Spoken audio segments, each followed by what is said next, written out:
Hello, everybody, and we are playing Vampire the Masquerade Coteries of New York. I could have said Coteries. Coteries of New York. I don't know how to pronounce it. I love Vampire the Masquerade and probably will be going back to play again on the PC version. I don't know. It made me so mad, the Warrens. Ooh, so a Toredor, the divas seek thrills of art, romance, and cruelty amidst stagnant undeath. A tormented artist will join their ranks tonight. Adventure, aristocrat, blue bloods embody wealth, sorority, and control. A top-level corporate executive will join the ranks tonight. Or a bruja, a rebel rebel against power and rage against authority. A seemingly insignificant man with significant ideas will join the ranks tonight.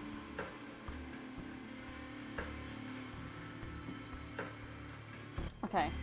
Well, I played originally, but she's so pretty.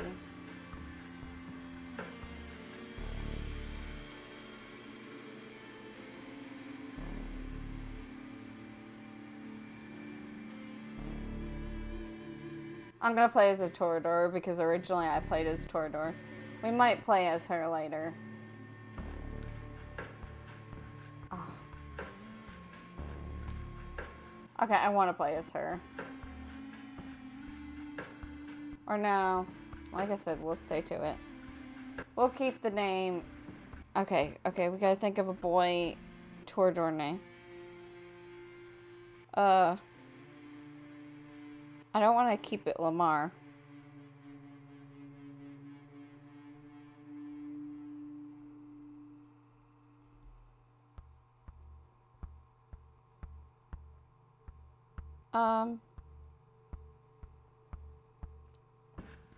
We could do...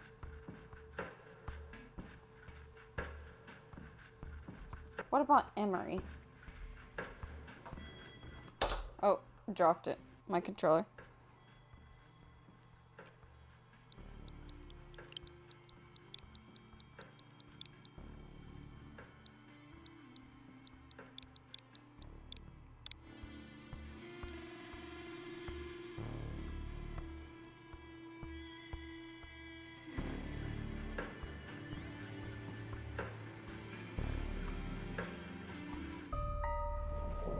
New York taught me to believe in fate. Had you asked me about fate back when I was human, I would have told you it's just superstitious bullshit. That we are all designers of our own destinies. That belief shattered when the richest woman in the United States, the actual richest one, not a face you could be seen in the papers, of course, sank her teeth deep into my neck. It happened in the very same place you're standing in right now. By the way, fate, you decide.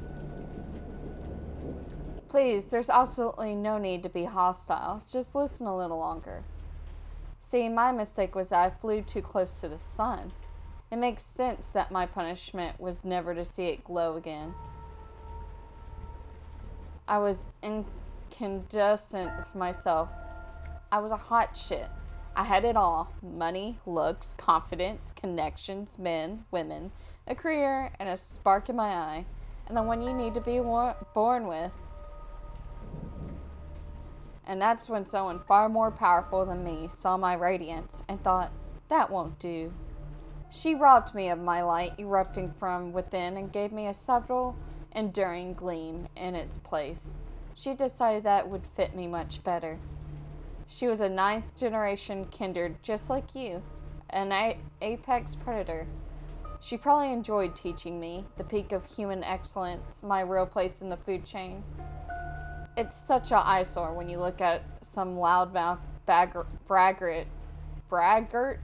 and see them for all they really are. The temptation to teach them a lesson can be unbearable, right? Well, my sire's lesson was a lesson about fate. A message saying, you're internally doomed to be at the mercy of your surveillance.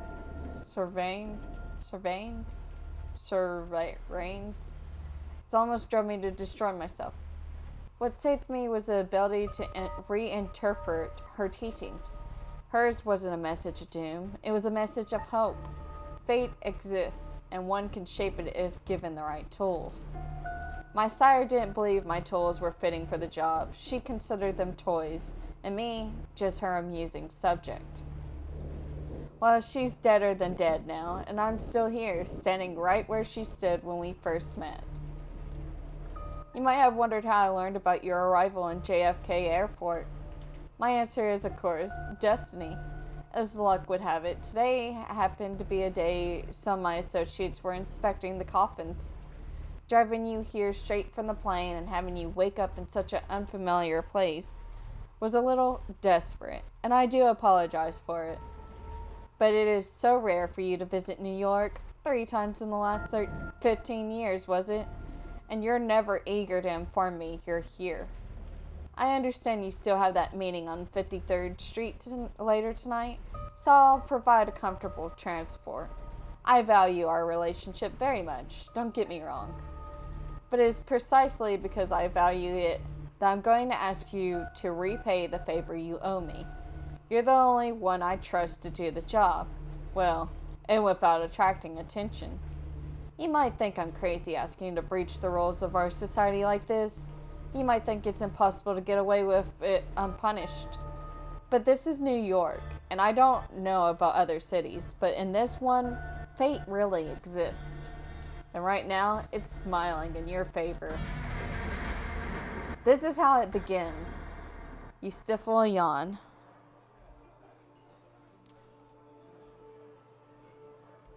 It's been a slow evening. The little bit of red liquid left in your glass and the crumbs on the plate remind you that, if nothing else, these are art exhibits, at least some with decent wine and legit catering. And yeah, it's fun to talk about your work on display, even if you end up discussing it with pretty much the same people at each occasion. You've already met that one critic who keeps telling you, with self-assured authority, how you should pursue a different artistic avenue. Then there's the obligatory, doe-eyed art student who, oh, so impressed with your technique. To be fair, you're not all that happy with your latest piece, but hey, it's not the worst thing you've seen tonight. That ignoble, dubious honor belongs to one of the other paintings on display. And yet, its author, currently being paraded around by his rich parents, has barely been able to grab a bite of fancy napes. So my significant to me so little time. I cannot read. For a moment you think that maybe it's not worth it. Maybe you should take the critic's advice, cut your losses, sell out to some corporation, get over it with.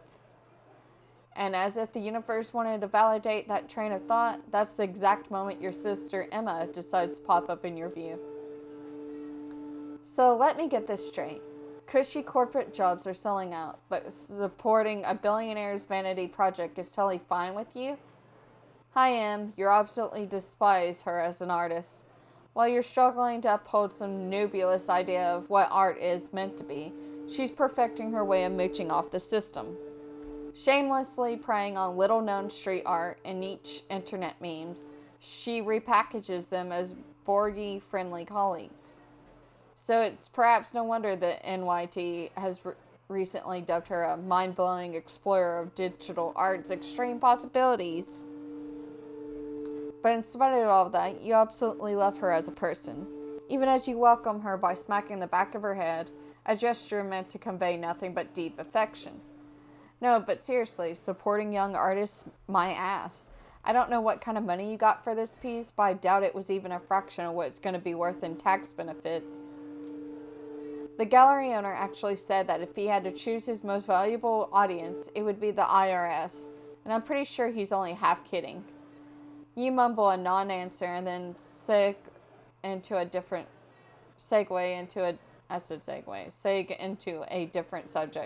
trying to preemptively quell her repeated offers to get you a steady job. Of course she proves as insistent as ever. You know, sometimes I just don't get you. On the one hand, you wouldn't be caught dead taking money from the inedible winner of the culture wars. On the other, if someone gave you the chance to collaborate on some dumbass Oscar bait flick sponsored by Larry Ellison's Allison's bailout fund, you'd do that shit for free. She rolls her eyes and asks, you know what the only difference is between the art scene and the cultural industry? The cultural industry actually pays your bills. As expected, as someone who's given up on attempts to infuse her work with any sort of enduring quality and decided to just keep responding to the zeitgeist. She claims to be happily accepted the fate that after she dies, both she and her work will end up in a landfill. When you respond, you prefer chasing a 1 in a million chance to immortalize yourself. She claims it reeks of an overinflated ego. But you've been down this road too many times before and managed to accept she'll never understand what's truly important to you. Slowly but surely, you move on to the more agreeable topics. Your plans to finally get hammered together, or the most recent crop of garbage Netflix shows your friends had tricked you into trying out. Alright, gotta go. I got a date. She peeks at a bunch of middle-aged men in expensive suits who have stopped pretending to care about the exhibit and are exchanging the worst leechers jokes they've got in their stale repertoire. Have fun with your friends, class traitor. She gives you a hug and heads for a nearby elevator. There goes the pleasant part of the evening. Still, you decide to delay the inevitable and catch a quick smoke break. Truth be told, people aren't exactly lining up to chat about your work anyway. As you leave your post, you start tapping your pockets in search of a lighter. Instead, you find a $100 bill you absolutely sure wasn't there before. Jesus Christ, Em, you're the worst. And the best. You can feel your cheeks turn red, but you gratefully put the money in your wallet and move outside. When you reach the balcony, you look out at the New York City and the light and the second last cigarette left in the pack. You're alone. It's not silent. The metropolitan hum is ever present, even this high up. But it's a good deal more intimate than what's behind your back. You lean over the railing, look down. The streetlights beckon more than usual. In your mind's eye, you see yourself at your final artwork, beautifully splattered all over the pavement. Oh, you see yourself as your final artwork, beautifully splattered all over the pavement. Working title, Delusion of Grandeur. The author, a brilliant artistic soul, crushed by unfeeling reality. Gone too soon. You chuckle and flick the cigarette into the air. Freshened up by the night's cold breeze, you squeeze back into the stuffy interior. You barely make it a few steps before lethargy gets back in. It's like you never left. Still, something in the room feels different. Your eyes are drawn to a handsome young man, neatly dressed and groomed, exuding the air of true artiste. And the best part, he's intentionally looking at your painting. The gallery is almost like an art installation of itself. Now people are standing in silent awe, the guy like a beacon, drawing everybody's attention. Hushed conversations about the guest can be heard from every corner of the gallery. Your heart is pounding with excitement, and you approach feeling like a kid trying to get close to a deer in the woods, but afraid you'll scare it away. The man turns to you, and you stop in your tracks, entranced. So this is one of your pieces? Oh, hello. You manage to mumble affirmation. Tell me about it, please. As you start discussing your inspiration, technique, and process, the man's eyes lock onto the painting again. He keeps interjecting, making knowing remarks. This guy gets it. He really gets it. The world around you disappears. You'll say anything, do anything to keep his attention on you. But you realize you don't need to. He's into your art. He's into you.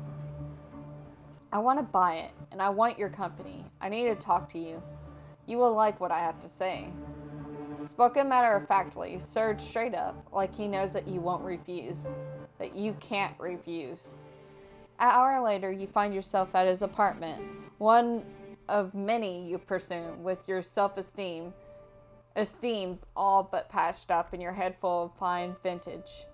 You tell your host a lot. In fact, it seems like you're telling him everything. Where you came from, how you ended up in New York City, how you had to take out a loan to appear at tonight's event, how you took the long look down the balcony, that you thought about taking the plunge, and this time you were only half joking. You feel miserable. You start crying. He holds you in his arms. You feel calmer. The tears stop flowing. It's been so long since you last had someone that you could not just talk to, but communicate with them, be seen by. Who knows? Maybe there is hope for you yet. That feeling of bliss is the last thing you remember before passing out. Next thing you know, you're lying on the couch in the same apartment, hungry and dehydrated. How long has it been? Hours? Days? More? You're feeling weak, confused, and abandoned. You look around in a panic. Is he still here? Thank God, yes, there he is, standing in the doorway. His voice breaks the silence and fills you with hope until you realize what he's saying. I am so sorry. I hope that maybe one night you will forgive me. Always remember that in our parting moment, I wished you well. You try to speak, ask him to stay, but no voice leaves your parched throat. You taste something on your lips. Wiping your mouth leaves a crimson stain on your hand. It's not the wine. What the fuck? The door of the apartment closes behind him. Alone again. Then the pain hits. It's a headache, a lurching in your stomach, a burning in your arms and legs. It's all you can focus on. A panic takes you. You fall from the sofa and it hit a wine glass. It flies onto the wall, shattering into bits. A mumble from the corner of the room indicates that you're not alone as you thought. From where you're lying, you only see a feminine shape stirring awake. You crawl towards the woman, inch by inch. The pain turns into an urge. You need to get close to her. You begin to see details, the long hair shrouding her face, the worn-out New York City hoodie thrown over her skimpy dress. She opens her eyes, moves her locks to the side, exposes her neck. A rapid instinct takes you. In the blink of an eye, you find yourself buried in her hair, smelling her sweat, mixed with just a hint of cheap perfume. You bite down and drink the blood from her veins. Wait. What is happening? You break away. You look at the girl. She lets out a sigh, goes limp, and unconscious again. You try to crawl back, her dress rolled up to the side, and you glance at her naked thigh. You lose control again. You bite her leg. You drink deep from the artery. It's intoxicating. It's bliss like you've never known before. It's beautiful. You break away again, fall to your back. What the hell was that? Did you really drink her blood? She's not moving. Oh God, she's not moving. You check her pulse. She's cold to the touch. Nothing. No heartbeat. No sign of breathing. That's when it hits you. Your chest isn't moving either. Your heart is not beating. You are cold to the touch. You reach for your phone. It's not there. Where did you leave it? Or maybe you took it? Impossible to say. You stumble around the apartment but find nothing you can use to call for help. You need to get out of here now. You look outside the window. You're high above the streets. There's no balcony. The building exterior is glass, almost all the way down. You'd never survive the jump. But maybe that's precisely why you should leave the room this way. You just killed somebody. Your life is essentially over. A sickening void is opening in your stomach, warning you that your reality is about to turn into unbearable hell. A voice in the back of your head tells you that the smartest course of action is to take the leap before it does. And the more you argue with it, the more reasonable it sounds. You're just about ready to pick up one of the chairs and try to break the window when you hear the clicking of keys in the lock. You freeze in place. This is bad. Your thoughts start racing desperately, but instead of a rational course of action, only visions of false hope come to your mind. What if it's him? What if he had a change of heart? What if he sent someone for me? You almost feel your heart beat again with excitement as the door opens. Almost, but not quite. A man enters, but not the one you expected. He's tall, broad-shouldered, handsome with darkish skin. His suit is stylish and immaculate. You've never seen him in your life, but you immediately see past his sharp looks to see his sharper nature. He's a predator. If you're not careful, you might become his prey. Good evening. I'm here to pick you up. A deep, emotionless voice. He turns his eyes to the lifeless body of the girl in the New York hoodie and raises an eyebrow. We're gonna go with Who are you? Who are you? I'm the ferryman, here to take you to the other side. He approaches the bed to examine the corpse from up close.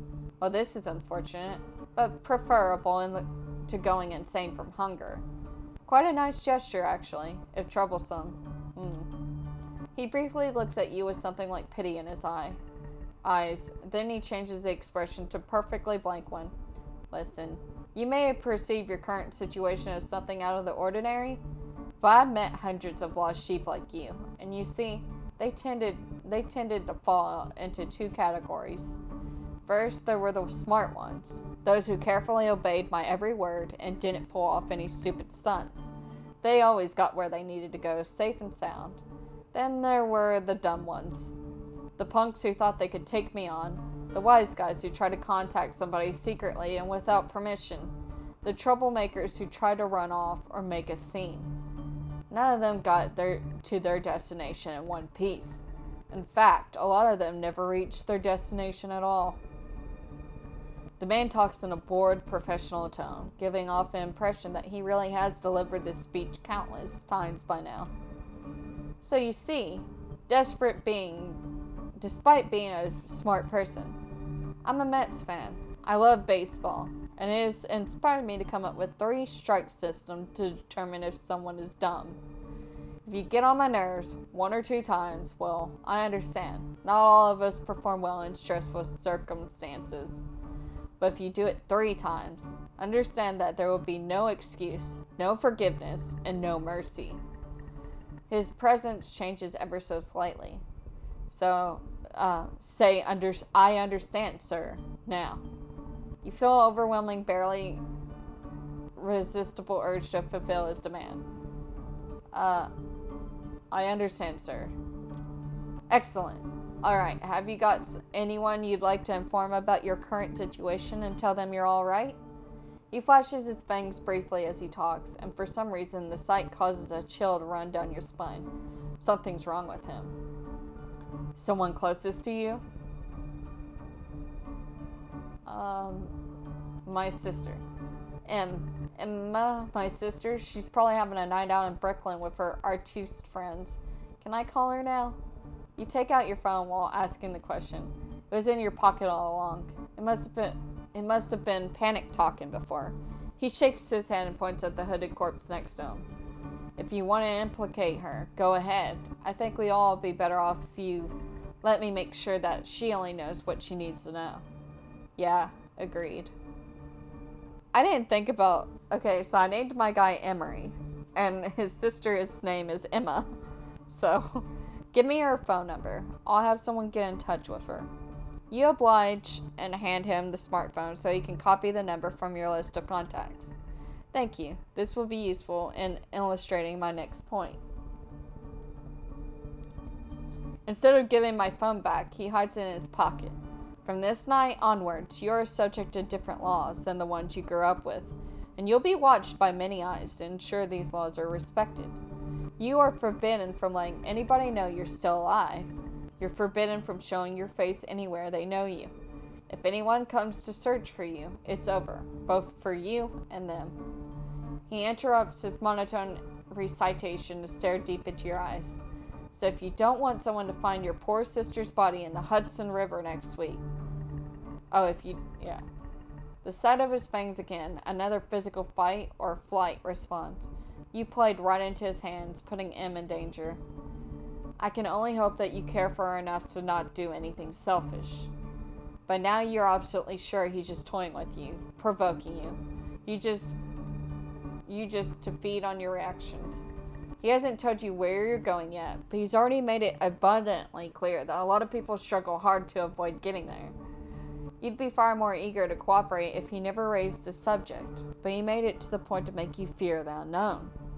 He's pushing you, but to what end? Does he want to intimidate you into complete submission? If he's hoping you'd give him an excuse to get rid of you. Or maybe he's testing you, forcing you to show what you're made of. Somehow he makes all these options seem plausible at once. Alright, I think that's enough lectures for today. He takes a glance at his silver watch. It's a Patek Philippi and the kind of brand mere mortals never see outside of luxury lifestyle magazines. Just who are you dealing with here? It's past 3 a.m. now. The sun will come up in just a few hours, so we don't have much time. Come, we need to leave so that the corpse can be taken care of. He turns his back on you to unlock the door. Head out. Okay. You obediently follow him out of the room. Before he locks it again, you manage to take a final glance at the corpse. You feel a pang of consciousness, but not because of your victim's horrible fate. It's because you don't feel guilty even though you know you should. Something important inside of you that's still there yesterday has definitely died tonight. You wonder if you'd even recognize yourself in the mirror. The stranger shows you to the elevator. You go to the ground floor. During an awkward ride, your dazed and confused mind desperately searches for a glimmer of hope and eventually comes across one. Maybe you'll find the man you met earlier this night. Who was that man?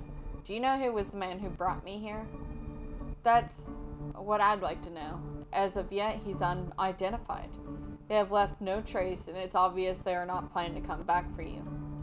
If, and that is a big if, you ever see them again, it will be tomorrow, and probably for the last time. For the last time? What do you mean for the last time? His face is inscrutable. I said what I said. All I can add for now is tomorrow is a big night for you. The elevator door opens to an empty hall. You walk outside past the night guard's post, which is empty. The cold night air reminds you of the balcony just a few hours ago. The man motions to a black Cadillac Escalade. Take a seat in the back, please. You get inside. The man closes the door behind you. You hear a click as it locks. The Cadillac is almost entirely dark. The side windows seem light-proof. The man gets into the driver's seat, starts the engine, and drives away without a comment. Where are we going? Where are you taking me? A safe place. Forgive me, I'm not in a talkative mood. This won't be a long drive. Patience. Dead silence fills the car. You close your eyelids and sink back into your thoughts. A blurry afterimage of the man who bought your painting is still there. It's strange. You never felt this way about anybody. It makes you happy even though you have a nagging thought that there is something fundamentally abusive about this attraction. But then the girl's hair spilled over the purple hoodie and her blood spilled over the cold floor come into sharp focus. You wince. You want to cry, but it's as if there's no more tears left in you. After what feels like eternity, the car comes to a stop. You get out in an underground parking lot. It's an ugly concrete gray thing, empty, but for the car you came in, it looks like there's room beyond a metal door in the wall. Guess you'll live to see another night. Follow me. He opens the metal door and lets you inside. Here we are. Those are your lodgings for tonight. If you get hungry again, take a look in the fridge. Tomorrow I will come pick you up. The cramped room has no windows, just a simple bed, a single light bulb hanging from the ceiling, a small humming fridge, and a rattling AC fan in the wall. It has all the coziness of a solitary prison cell. You notice the claw marks on the inner side of the entrance door.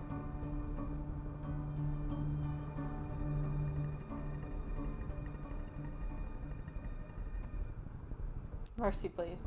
You gotta have some mercy, man. Let me go. Ha, mercy? Mercy. No. Too late for that. Listen, normally I'd lose my nerve right about now and things would get nasty. But I get it. You're scared. You don't understand what happened. Trust me, you will learn more tomorrow. But now I need you to rest. I need you to rest and you need to rest. He gestures inside the room. Finding no more willpower to resist, you step inside. The stranger nods contently. Good night. He locks the door behind you. It looks very secure and sturdy. You open the fridge. There's a single plastic bag there filled with red liquid unlabeled. Tomato soup? You feel sick to your stomach. Best leave it for now. You lie down on the bed. It's a simple mattress on a metal frame, kind of grimy and damp. Seeing it makes you grimace, but you're just too tired not to lie down. Your entire body hurts, a dull feeling that makes you feel heavy. You feel vulnerable and lonely. Usually when that happens, you turn your attention to painting, just to not think about the alternative. Your family upbringing left you with no skills but artistic talent. We are out of time, so...